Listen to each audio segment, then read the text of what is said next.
All right, you guys, meal number one, jumping right into it. No need for the hesitation. I have 6 ounces of boneless, skinless chicken breast, and I have some sweet potatoes right there. I'm also gonna have some rice cakes. I'm not sure how many, maybe 3 or 4. And I'm gonna throw some guacamole on there. That right there is gonna be meal number one. I also have my morning or my daily supplementation. This is actually a full day's worth. I don't have any specific timing on the vitamins that I do take, so I just take them all in the morning. I might throw on some barbecue sauce or some sweet teriyaki sauce on the chicken. I'm actually not sure yet. We're just gonna jump right into this video. I know it's been a while, but it's time for an update on the Turk and the Ecdy combo. Today is day 24. I will get into the specifics later. The weight is pretty constant. We're only up 2 pounds, and the food has been yiked up tremendously, guys. I'm talking about surplus almost every single day, and it hasn't been the cleanest. Not sure how the weight is still consistent where it is. Maybe it's the training, maybe it's the cardio, because I am doing 180 minutes of cardio every single day. Correction, I'm doing 180 minutes of cardio every single week. That's pretty much 4 days out the week. I do 45 minutes fasted cardio. And then as far as the training goes, I am doing more rest days due to travel and just due to lifestyle, guys. I'm not really stressed about hitting the gym. And some days I just relax and let the body rest. But the weight is going up, so that's a plus. So I'm thinking for this video here, I'll give you guys a full weekend of workouts. Today, I might train twice. I'm actually not sure completely, but I know for sure later on tonight, I'm training legs with the queen. And then tomorrow we'll train something. And then Sunday we'll train something. I might hit the gym earlier today just to get a shoulder workout in. I'm not sure, but I have rested the last 2 days. So 2 days rest, and now we're gonna jump back into it today. Y'all make sure y'all subscribe. I'm gonna eat this meal right here, and then I'll just touch base with you guys, whatever's next. All right, so let's get into this video. Like this video, share this video, and let's get going.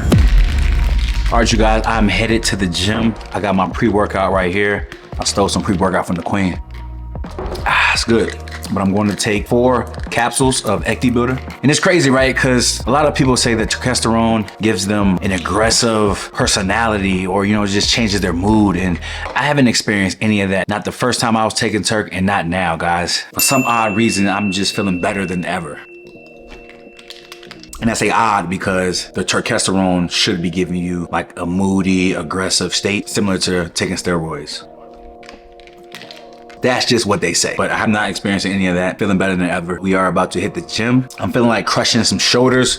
I've been tapping into Jeff Nippard a lot lately, obviously, because there's a lot going on social media regarding science-based lifters and obviously the steroid bodybuilders, if you will. But there's a lot going on. I'm a natural bodybuilder myself, so I like to take a science-based approach myself. And no, I don't think I look average. And no, I obviously don't look like a huge mass monster of a bodybuilder, but I think I look pretty good. And I do think as natural lifters, taking a science-based approach to your lifting will help you receive more gains, simply because you are using the right mechanics, the right techniques, and applying those methods to your body parts and giving them more chance to grow. Now, I'm not saying when you take steroids, it's easier, but if you pay attention, you know that taking steroids will give you that extra boost quicker than if you were just lifting natural. So it is what it is, but I like to take a science-based approach. We are about to head to the gym, and we're gonna do just that. We're gonna be training shoulders, and we're only gonna be doing the top shoulder exercises recommended by Jeff Nippard himself. All right, so if you haven't watched this video, he posts a lot of videos of tier level exercises, ranking them from S plus all the way to F. So I'm gonna be sticking to the exercises only in the S tier and the S plus tier. All right, so let's go make some gains. I'll catch you guys at the gym.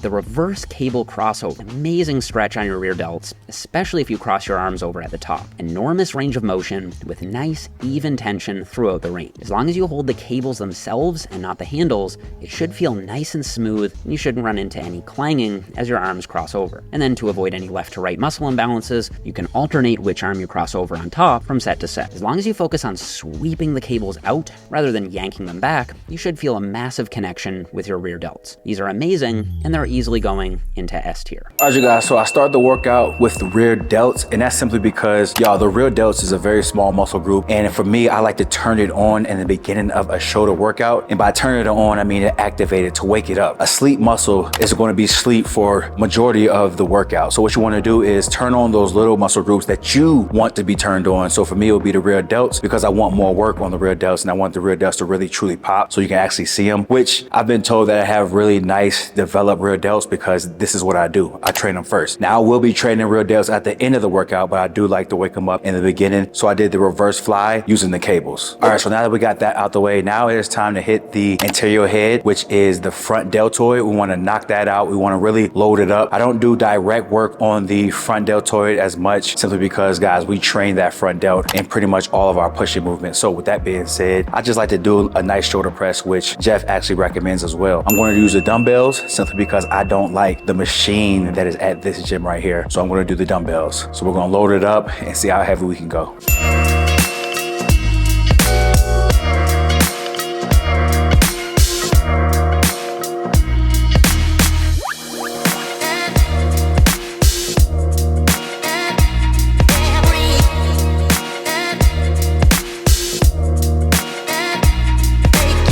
Switch the barbell out for dumbbells, I think a few things improve. For one, you can get your sets done faster. Grab a pair of dumbbells a lot faster than you can set up a barbell. For two, you can get a bit more range of motion at both the bottom and at the top, especially if you allow the dumbbells to converge. And three, I think you'll get a little more side delt involvement with dumbbells because they have to activate to keep the dumbbells from falling forward or backward. And so I'm gonna put these in A tier.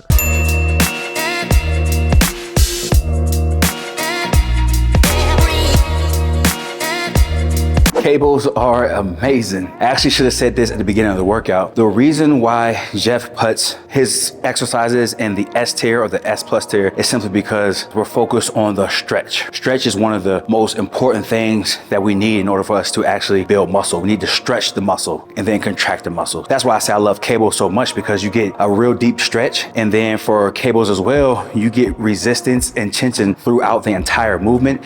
Different than dumbbells, especially when we're doing lateral raises. Your dumbbells, you're only getting that contraction at the top of the movement, and then about halfway down, you are losing all of that resistance, all that tension. So your shoulder is not working anymore, especially your medial head. So with the cables, you are able to have tension throughout the movement, and your starting position is past your torso, which is allowing you to have a better stretch. All right, the cable lateral raise is incredible because as long as you set the cable at around hand height, it'll provide maximum tension on the side delt while it's most stretched. That's because you get the highest tension whenever your arm and the cable form a 90-degree angle. You really can't go wrong with a cable lateral raise, whether you do them with a standard D handle or with cuffs, and that's why they're going straight to S tier. Lateral raises, go to, so I'm doing these two, which is the behind the back lateral raise. I'm using two arms on that one, doing both at the same time. And then I'm isolating the left and the right, and I'm doing some leaning away from my working arm lateral raises. And so when you lean away from your working arm, I'm actually leaning like this. When you lean away, you get a better stretch. So that's what we're doing here. So let's finish it up.